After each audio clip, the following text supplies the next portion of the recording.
السلام عليكم ورحمة الله تعالى وبركاته. نحمده ونصلي على رسوله الكريم أما بعد. فقد قال الله تعالى في كلامه القديم والفرقان المجيد. أعوذ بالله من الشيطان الرجيم. بسم الله الرحمن الرحيم. فلينظر الإنسان إلى طعامه أنا صببنا الماء صبا ثم شققنا الأرض شقا. آمنا بالله صدق الله مولانا العلي العظيم. اللهم صل على سيدنا محمد طب القلوب ودوائها وعافية الأبدان وشفائها ونور الأبصار وضيائها وعلى آله وصحبه وسلم. பெரும்புக்குரிய பெரியோர்களே, சகோதரர்களே, இன்றைய தினம் ஹாஃபிஸா ஓதிய சூரா அபஸ் அத்தியாயத்தில் 24ஆம் வசனமாக அல்லாஹ் ரப்புல் ஆலமீன் நம்மை பார்த்து பேசுகிறான். ஒவ்வொரு மனிதனும் சிந்தித்து பார்க்கட்டும் தாம் உண்கின்ற அந்த உணவை பற்றி. நாம் எப்படி மழையை பொழியச் செய்கிறோம், பூமியை பிளக்கச் செய்கிறோம். அந்த பூமி மூலமாக பல்வேறுபட்ட கனிவர்க்கங்களை, காய்கறிகளை, உணவு வகைகளை, தானிய வகைகளை நாம் உற்பத்தி செய்கிறோம் என்பதை ஒவ்வொரு மனிதரும் சிந்தித்து பார்க்கட்டும், யோசித்து பார்க்கட்டும் என்று அல்லாஹ் சொல்லுகிறான். இந்த உலகத்திலே அல்லாஹ் ரப்புல் ஆலமீன் லட்சக்கணக்கான உயிரினங்களை படைத்திருக்கிறான். அந்த உயிரினங்களுக்கு தேவையான இன்றியமையாத உணவுகளை முன்கூட்டியே அவன் தயார் செய்து வைத்துத்தான் படைத்திருக்கிறான். மனிதர்களுக்கு மட்டுமல்ல, எல்லா படைப்புகளுக்கும், எல்லா உயிரினங்களுக்கும் அல்லாஹ் உணவு ஏற்பாட்டை செய்திருக்கிறான். இது பற்றி அல்லாஹ் குர்ஆன் ஷரீஃபிலே பல இடங்களிலே சொல்லியிருக்கிறான். வகஅய்யும் மின் தாபத்தின் லா தஹ்மிலு ரிஸ்கஹா அல்லாஹு யர்சுகுஹா வ இய்யாக்கும் என்று அல்லாஹ் சொல்லுகிறான். எத்தனையோ தாபத்துகள், உயிரினங்கள் இருக்கின்றன. அவை பிறக்கிற போதே தமக்கான அந்த உணவுகளோடு அவர்கள் பிறப்பது கிடையாது, அவை பிறப்பது கிடையாது. மாறாக அல்லாஹ் தான் அவற்றுக்கு உணவளிக்கிறான். அவற்றுக்கு மட்டுமல்ல, அந்த உயிரினங்களுக்கு மட்டுமல்ல, ஜீவராசிகளுக்கு மட்டுமல்ல, உங்களுக்கும் அவன்தான் உணவளிக்கிறான். ஒமாமின் தாபத்தின் பில் அர்தி இல்லா அலல்லாஹி ரிஸ்குஹா. பூமியிலே வாழ்கின்ற, ஜீவிக்கின்ற அத்தனை தாபத்துகளுக்கும், உயிரினங்களுக்கும் அல்லாஹ் உணவை ஏற்பாடு செய்திருக்கிறான் என்று. அருமை சகோதரர்களே, அந்த உணவு நம்முடைய கையில எப்படி வந்து சேர்கிறது என்பதை நாம் யோசித்து பார்த்து அந்த உணவை நாம் புசிக்கின்ற போது அல்லாஹ்வை நாம் புகழ வேண்டும், அல்லாஹுக்கு நாம் நன்றி செலுத்த வேண்டும். தண்ணீர் குடிப்பதாக இருக்கட்டும், உணவு வகைகளாக இருக்கட்டும், எந்த ஒன்றையும் நாம் புசிக்கின்ற போது அதை நம்முடைய கையில வந்து சேர்வதற்கு எத்தனையோ பிரயத்தனங்கள், எத்தனையோ முயற்சிகள், எத்தனையோ உழைப்புகளை தாண்டித்தான் நம்முடைய கையிலே வந்து சேருகின்றன. ஆனால் எல்லாவற்றுக்கும் பின்னணியிலே அல்லாஹ் ரப்புல் ஆலமீன் இருக்கிறான். அவன்தான் அதை உற்பத்தி செய்திருக்கிறான். எனவே நாம் உண்ணும் போது, குடிக்கின்ற போது லக்கல் ஹம்து வலக்க ஷுக்ர் யா அல்லாஹ், யா அல்லாஹ் உனக்கே புகழ் அனைத்தும், உனக்கே நன்றி அனைத்தும் என்று சொல்லியவாறே நாம் என்ன செய்ய வேண்டும்? உண்ண வேண்டும், பருக வேண்டும். இந்த உலகத்திலே நாம் பார்க்கிறோம், நிறைய பேர் பசியினால் கஷ்டப்பட்டு கொண்டிருக்கிறார்கள். இன்று மாலை கூட நாம் எடுத்துரைத்து கொண்டிருந்தோம். 700 கோடிக்கு மேலே வாழ்கின்ற நம்முடைய பூமியிலே 82 கோடிகளுக்கு மேலே உள்ள மக்கள் போதிய உணவு இல்லாமல் கஷ்டப்பட்டு கொண்டிருக்கிறார்கள். அல்லாஹ் ரப்புல் ஆலமீன் நமக்கு நல்ல உணவை தந்து கொண்டிருக்கிறான். ருசியான, சுவையான உணவுகளை தந்து கொண்டிருக்கிறான். அந்த போதிய உணவு கிடைக்காமல் திண்டாடி கொண்டிருக்கிறார்களே, திணறி கொண்டிருக்கிறார்களே, பசியிலே வாடி கொண்டிருக்கிறார்களே, அவர்களை நாம் நினைத்து பார்க்க வேண்டும். ஆனால் உலகத்திலே ஒரு கணக்கெடுப்பு கடந்த ஆண்டு இதே மாதத்திலே ஒரு நாளிதழிலே செய்தி பரப்பப்பட்டிருந்தது. நிறைய உணவுகள் உற்பத்தியாகின்றன உலகம் பூராவும். ஆனால் அதில் 1/3 விரயமாகிறது, குப்பை தொட்டிக்கு செல்கிறது, அது வீணாகி போகிறது. 1/3 கிட்டத்தட்ட 947 பில்லியன் டன்கள் உணவுகள் வீணாகுவதாக அந்த செய்தி குறிப்பு, கருத்து கணிப்பு நமக்கு தெரிவிக்கிறது. ஒரு நாள் வீணாகின்ற அந்த உணவை வைத்து, வேஸ்ட் ஆகின்ற அந்த உணவை வைத்து 100 கோடி மக்கள் சாப்பிட முடியும் என்று அந்த புள்ளி விவரம் கூறுகிறது. அந்த அளவுக்கு உணவுகள் விரயமாகிக் கொண்டிருக்கிறது. ஒரு பக்கம் மக்கள் பசியில் திணறி கொண்டிருக்கிறார்கள், மறுபக்கம் உணவுகள் வேஸ்ட் ஆகிறது. நம்முடைய குடும்பங்களிலே நாம் பார்க்கிறோம், உணவுகள் வேஸ்ட் ஆகுவதை பார்க்கிறோம். திருமண நிகழ்ச்சிகளிலே பார்க்கிறோம். உணவகங்கள், ஹோட்டல்களுக்கு நாம் செல்லுகிறோம், அங்கே உணவருந்துகிறார்கள். எத்தனை பேர் அந்த உணவை அவர்கள் முழுமையாக சாப்பிடுகிறார்கள், அப்படியே வைத்துவிட்டு புறப்படுகிறார்கள். எத்தனையோ விருந்துகள் படாடவமாக நடக்கிறது, ஆடம்பரமான விருந்துகள் நடைபெறுகின்றன. அந்த விருந்துகள் முடிகின்ற போது எவ்வளவு உணவுகளை கொண்டு போய் கொட்டுகிறார்கள். இது ஒரு உதாரணம்தான். இது மிகைப்படுத்தப்படுகின்ற ஒரு விஷயமே கிடையாது. அருமை சகோதரர்களே, பெரியவர்களே, இஸ்லாமியர்கள், மூமின்கள் நாம் யோசித்து பார்க்க வேண்டும், நாம் சிந்தித்து பார்க்க வேண்டும். நமக்கு நம்முடைய மார்க்கம் எப்படி வழிகாண்பித்திருக்கிறது. எந்த வகையிலையும் உணவாக இருக்கட்டும், குடிபானங்களாக இருக்கட்டும், நாம் அதை விரயம் செய்யவே கூடாது, வீணாக்கவே கூடாது. பெருமானார் ரசூலே கரீம் ஸல்லல்லாஹு அலைஹி அவர்கள் தங்களுக்காக வேண்டி மட்டும் துஆ செய்யவில்லை, தங்களுடைய உம்மத்துக்காக வேண்டியும் துஆ செய்தார்கள். ஒரு அழகிய துஆவை கேட்டார்கள். அல்லாஹும்ம இன்னி அஊது பிக மினல் ஜூஇ ஃபஇன்னஹு பிஸல் லஜீஉ என்று கேட்டார்கள். யா அல்லாஹ், பசி கொடுமையிலிருந்து நான் பாதுகாப்பு வேண்டுகிறேன், பசி கொடுமையிலிருந்து பாதுகாப்பு வேண்டுகிறேன். பசி இருக்கிறதே, தூக்கத்தை கூட கெடுத்து விடுமே யா அல்லாஹ். பேசல் லஜி, லஜி என்றால் தத்தஜாஃபா ஜுனூபுஹும் அனில் மலாஜி என்று வருகிறது அல்லவா, அந்த மலாஜியிலிருந்து எடுக்கப்பட்ட வார்த்தை தான் லஜி. லஜி என்றால் தூக்கம். பசித்தவர்கள் இரவிலே தூங்க முடிவதில்லை, துயில் கொள்ள முடிவதில்லை. அதை நாமே என்றாவது ஒரு இரவு பசியோடு நாம் உறங்கிவிட்டோம் என்றால் இரவு தூக்கம் நமக்கு கெடுகிறதா இல்லையா? அன்பு சகோதரர்களே, பெரியோர்களே, இதையெல்லாம் நாம் யோசித்து பார்க்க வேண்டும். இஸ்லாமியர்கள் நாம் யோசித்து பார்க்க வேண்டும். நம்முடைய குடும்பங்களிலே உணவுகள் வேஸ்டாகாமல் பார்த்து கொள்ள வேண்டும். இதற்கு மேலே அன்பான பெருமக்களே, முன்னோர்கள், நல்லோர்கள் எப்படிப்பட்ட அரும்பெரும் தியாகங்களில் ஈடுபட்டிருக்கிறார்கள். உணவு வகையிலே அவர்கள் எப்படி சிரமப்பட்டிருக்கிறார்கள், உடை வகையிலே அவர்கள் எப்படி சிரமப்பட்டிருக்கிறார்கள். அபூ ஹுரைரா ரலியல்லாஹு அன்ஹு அவர்கள் அறிவிப்பு செய்கிறார்கள். பல முறை நாம் கேள்விப்பட்ட ஒரு விஷயமா இருக்கலாம். திண்ணை தோழர்களிலே 70 சஹாபிகளை நான் கண்டிருக்கிறேன். திண்ணை தோழர்களே, அஸ்ஹாபு சுஃபா, மஸ்ஜித் நபவி, புனித மதீனாவில் இருக்கக்கூடிய நபவி பள்ளிவாசல், பெருமானார் ரசூலே கரீம் ஸல்லல்லாஹு அலைஹி வஸல்லம் அந்த மன்னரைக்கு பின்னே அந்த சுஃபா அமைந்திருக்கிறது, திண்ணை அமைந்திருக்கிறது. அந்த திண்ணையில் இருந்தவாறு தான் சத்திய சஹாபிகள் மார்க்க கல்வி பயின்றார்கள். 70 பேரை நான் பார்த்திருக்கிறேன். அவர்கள் உடை எப்படி இருந்தது என்றால், அவர்களுக்கு மேலாடையே கிடையாது, மேலாடையே கிடையாது. கீழாடை மட்டும்தான் இருக்கும், இசார் மட்டும்தான் இருக்கும். அல்லது போர்வை, கசா, போர்வைக்கு கசா என்பார்கள், கீழாடைக்கு இசார் என்பார்கள், மேலாடைக்கு ரிதா என்பார்கள். என்ன செய்வார்கள்? அந்த ஒரு உடையை வைத்து கொண்டு மேலே இருந்து கீழே வரை அணிந்திருப்பார்கள்.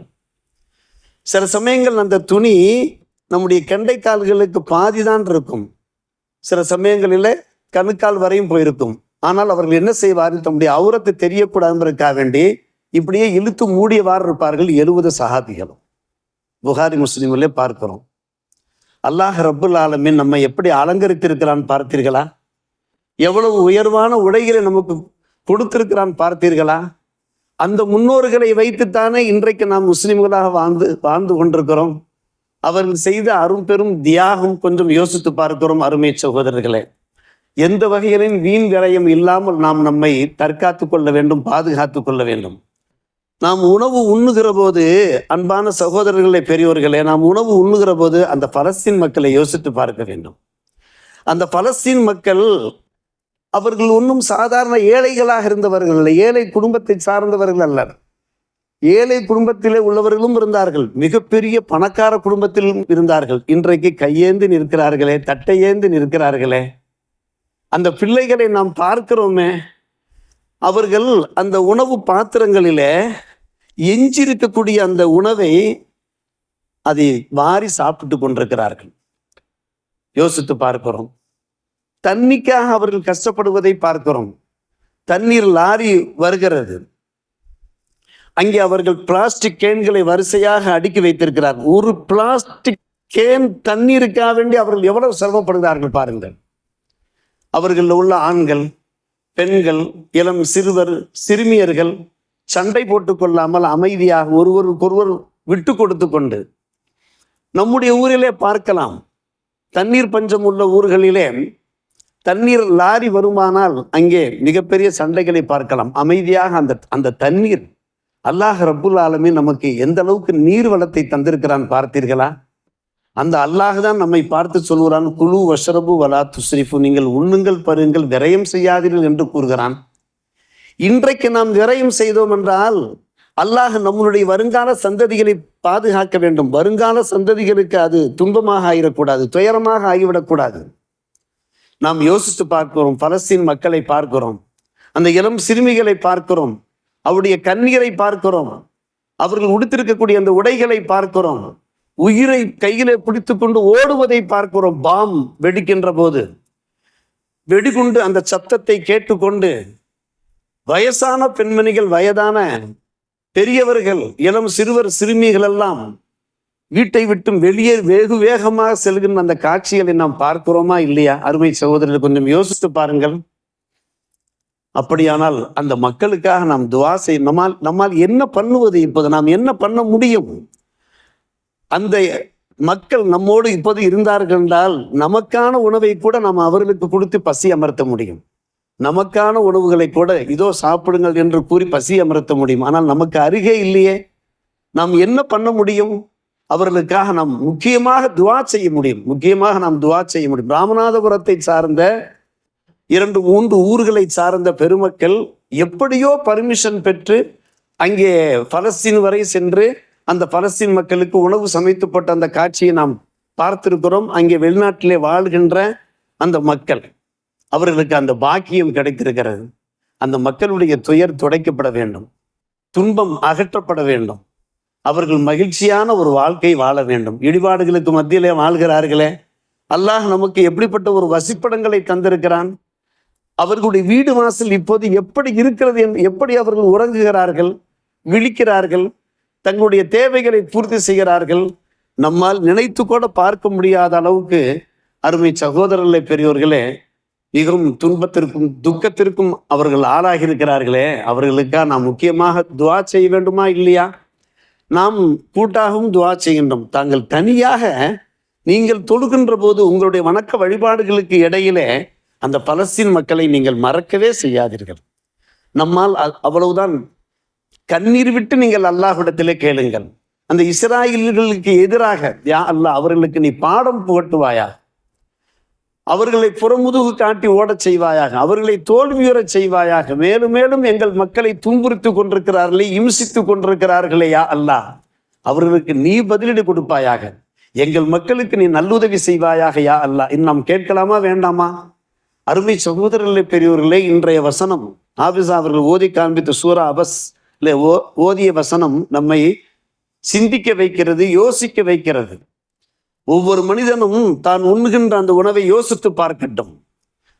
அண்ணா சபபனல் மா சப்பா, நாம் தான் மழையை கொட்டோவென கொட்டச் செய்கின்றோம். சும்மா சப்பத்து நல்ல அறந்த சத்தா, பூமியை பிளக்கச் செய்து அதனுடைய விதைகள் எல்லாம் உள்ளே சென்று அதிலிருந்து காய்கறிகள் உற்பத்தியாகி வெளியே வருகின்றனவே, நமக்கு ஒன்றும் தெரிவது கிடையாது. நாம் சர்வசாதாரணமாக சென்று ரைஸ் வாங்குகிறோம், காய்கறிகள் வாங்குகிறோம், பழம் கனிகள் வாங்குகிறோம், உண்கின்றோம், பருகின்றோம். அது எந்த அளவுக்கு உற்பத்தியாகி இறைவனுடைய சக்திக்கு உட்பட்டு அது வெளியே வருகிறது என்பது நமக்கு தெரிவது கிடையாது. அருமை சகோதரர்களே, பெரியவர்களே, யோசித்து பார்க்க வேண்டும். யோசித்து பார்த்து நம்ம அல்லாஹுக்கு நன்றி செலுத்த வேண்டும் என்பதுதான் அந்த வசனத்தினுடைய தொடர்ச்சி. அருமை சகோதரர்களே, பெரியவர்களே, சத்திய சஹாபிகள் அந்த அஸ்ஹாபு சுஃபா திண்ணை தோழர்களை பற்றி அபூ ஹுரைரா ரலியல்லாஹு அன்ஹு அவர்கள் அறிவிப்பு செய்தார்களே, அவர்கள் உணவு இல்லாமல் சிரமப்பட்டு கொண்டிருப்பார்கள். பள்ளிவாசலுக்கு மஸ்ஜித் நபவிக்கு தர்ம பொருள்கள் வரும். தர்ம பொருள்களை பெருமானார் ரசூலே கரீம் சாப்பிட மாட்டார், சதகாக்களை சாப்பிட மாட்டார்கள்.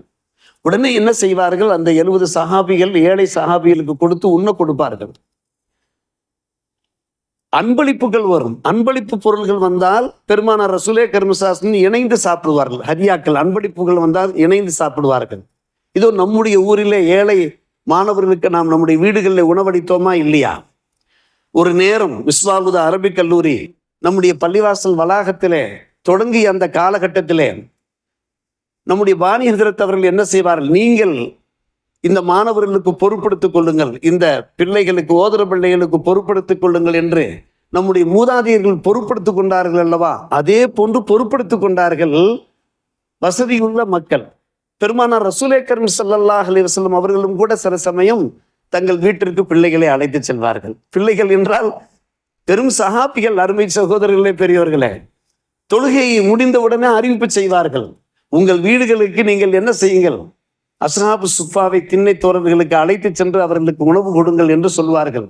அந்த வீடுகளில் உணவு இல்லாத போது பள்ளிவாசலுக்கு வந்த அந்த தர்ம பொருள்கள், அந்த அன்பளிப்பு பொருள்களை அந்த மக்களுக்கு உண்ண கொடுத்து அவர்கள் சிறந்த கல்விமான்களாக ஆகி உலகம் பூராவும் அவர்கள் வெளியேறி சென்று இந்த மார்க்க கல்வியை பரப்பினார்கள், மார்க்கத்தை பரப்பினார்கள். 8 திக்கும் சென்றார்கள். எல்லா திக்குகளும் சென்று அவர்கள் மார்க்க கல்வியை பரப்பியதன் பேரில் தான் உலகம் பூராவும் இன்றைக்கு இஸ்லாம் வியாபித்திருக்கிறது. சாதாரணமான ஒரு விஷயம் அல்ல. என் பெருமானார் ரசூலே கரீம் ஸல்லல்லாஹு அலைஹி வஸல்லம் மறைவுக்கு பின்னாலே நூற்றுக்கணக்கான சஹாபிகள் அங்கேயே இருந்து விடவில்லை, புனித மதீனாவிலேயே மதீனாவை சுற்றியே இருந்து விடவில்லை. மாறாக உலகம் பூராவும் நானா பக்கம் புறப்பட்டு போனார்கள், மார்க்க கல்வியை பரப்பினார்கள், இஸ்லாத்தை எடுத்துரைத்தார்கள், அகலாக்கை எடுத்துரைத்தார்கள். தாவத் பணிகளில் ஈடுபட்டதின் அடிப்படையில் தான் நீடூர் நெய்வாசல் மக்கள் முஸ்லிம்களாக நாம் இருக்கிறோம்.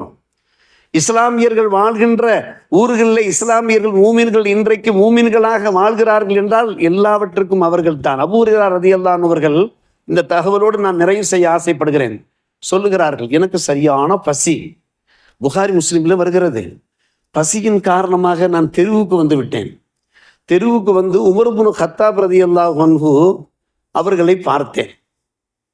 கொஞ்சம் குர்ஆன் ஓதி காட்டுங்கள் என்று கேட்டேன். ஏதாவது குர்ஆன்ல சூறாக்களை ஓதி காட்டுங்கள் என்று சொன்னேன். உண்மையிலே சூறா கேட்பது நோக்கமல்ல, பசியா இருக்கிறது, ஏதாவது உண்பதற்கு பசியோடு வெளியே வந்திருக்கிறார். கண்களெல்லாம் அப்படியே மிகவும் சிவந்து போயிருக்கிறது அந்த பசியின் இது. ஆனால் உமர் ரலியல்லாஹு அவர்கள் என்ன செய்யவில்லை, அவருடைய முழு தோற்றத்தை பார்க்கவில்லை. வீட்டிற்கு அழைத்து சென்று குர்ஆன் ஓதி காண்பித்துக் கொண்டார்கள். குர்ஆன் கேட்டுவிட்டு வெளியே வந்து விட்டார்கள். நாம் ஒரு நோக்கத்திலே கேட்டோம், இவர்கள் சூரா ஓதி காண்பித்து குர்ஆன் ஓதி காண்பித்து அனுப்பி விட்டார்களே. அப்படியே நடந்து கொண்டே போகிறார்கள், தள்ளாடி கொண்டே போகிறார்கள் மதீனத்து தெருவிலே. அப்படியே மயக்கமாகி விழுந்து நான் அப்படியே மயக்கமாகி விழுந்து விட்டேன், பசியின் காரணமாக, தாகத்தின் காரணமாக. நமக்கும் அப்படிப்பட்ட சில அனுபவங்கள், என் போன்றவருக்கும் சில அனுபவங்கள் ஏற்பட்டிருக்கிறது. பசியின் காரணமாக நான் விழுகவில்லை, ஆனால் அமர்ந்திருக்கிறேன். என்னுடைய சிறுபிராயத்திலே ஒரு 7 வயதிலே பசியின் காரணமாக நான் விழுந்து விட்டேன். பின்பு மூர்ச்சை, அதாவது உணர்வு பெற்று மூர்ச்சை தெளிந்து நான் கண் விழித்து பார்க்கிறேன். என்னுடைய தலைமாட்டிலே பெருமானார் ரசூலே கரீம் ஸல்லல்லாஹு அலைஹி வஸல்லம் இருக்கிறார்கள். அந்த நேரம் என்னை தூக்கி விட்டார்கள். தங்களுடைய கரம் கொடுத்து அபூ ஹுரைரா ரலியல்லாஹு அவர்கள் தான் ஆயிரக்கணக்கான ஹதீஸுகளுடைய அறிவிப்பாளர். அபூ ஹுரைரா மிகப்பெரிய சஹாபியே, அவர்களுக்கு தனி வரலாறு இருக்கிறது. புரிந்து கொண்டார்கள். பெருமானார் ரசூலே கரீம் ஸல்லல்லாஹு அலைஹி வஸல்லம் ஞான கொண்டு பார்ப்பவர்கள் அல்லவா, விசாலமான பார்வையோடு பார்ப்போம். அபூ ஹுரைராவுடைய நிலைமையை புரிந்து கொண்டு வாருங்கள், வீட்டிற்கு வாருங்கள் என்று அழைத்து சென்றார்கள். வீட்டிற்கு அழைத்து சென்று அங்கே தங்களுடைய துணைவியரிடத்தில் என்ன இருக்கிறது, பால் இருக்கிறது. பெரிய பாத்திரத்திலே பால் வந்தது. அந்த பாலை குடிக்க கொடுத்தார்கள். அபூ ஹுரைரா குடித்தார்கள். மறுபடியும் குடித்தார்கள். மறுபடியும் குடித்தார்கள். யா ரசூலல்லாஹ், இனிமேல் என்னால் குடிக்க முடியாது. காரணம், ஒட்டக பால் இருக்கிறதே, அது தாகத்தை தீர்க்கும் மட்டுமல்ல, பசியும் தீர்க்க வல்லது.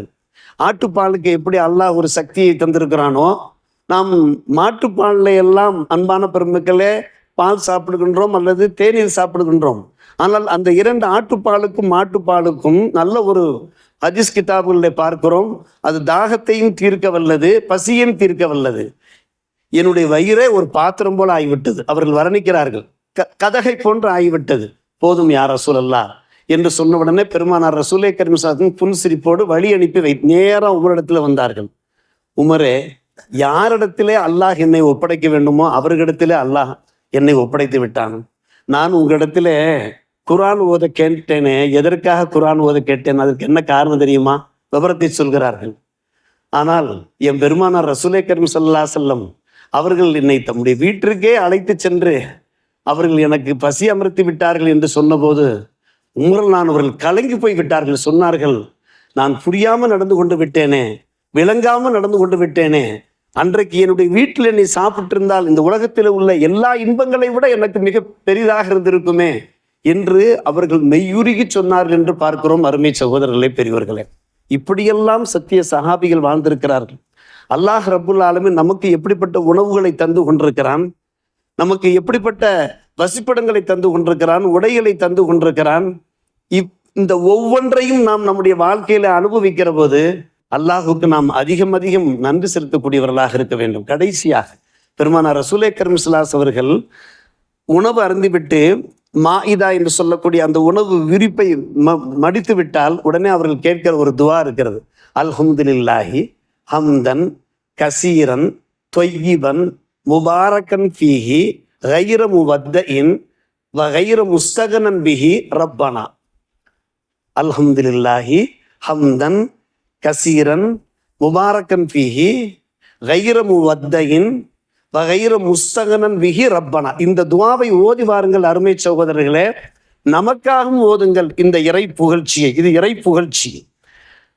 அதே போன்று பலஸ்தீன் மக்களுக்காக வேண்டி உலகம் பூராவும் எங்கெல்லாம் மக்கள் சிரமப்பட்டு கொண்டிருக்கிறார்களோ, பசித்திருக்கிறார்களோ, வறுமை கோட்டுக்கு கீழே வாடிக்கொண்டிருக்கிறார்களோ, பின்தங்கி வாழ்கிறார்களோ, எல்லோருக்குமாக சேர்த்து தாங்கள் இந்த துவாவை கேளுங்கள், இந்த இறை புகழ்ச்சியை சொல்லுங்கள். யா அல்லாஹ், உனக்கே எல்லா புகழும், அருமையான புகழ், பரக்கத்து வாய்ந்த புகழ். யா அல்லாஹ், உனக்கே அதிகமான புகழ், உனக்கே சொந்தம். இந்த புகழ் என்றைக்கும் விடைபெறக்கூடியது கிடையாது. கைர முவத்தத், இதை விட்டும் நாங்கள் தேவையற்றவர்களாகவும் கிடையாது. கைர முஸ்தகனன் பிஹி ரப்பனா, என்றைக்கும் உன்னை நாங்கள் புகழ வேண்டியவர்களாக இருக்கிறோம். கைர முஸ்தகனன் பிஹி என்றால் என்றைக்கும் யா அல்லாஹ் உன்னை நாங்கள் புகழ வேண்டியவர்களாக இருக்கிறோம் என்பதுதான் இந்த துஆவினுடைய ஒரு பொருளாக்கும் அருமை சகோதரர்களே. இதை நாம் ஓதி வந்தோம் என்றால் நம்முடைய குடும்பத்திலையும் பசி பட்டினி ஏற்படாது, வருங்கால தலைமுறைக்கும் ஏற்படாது.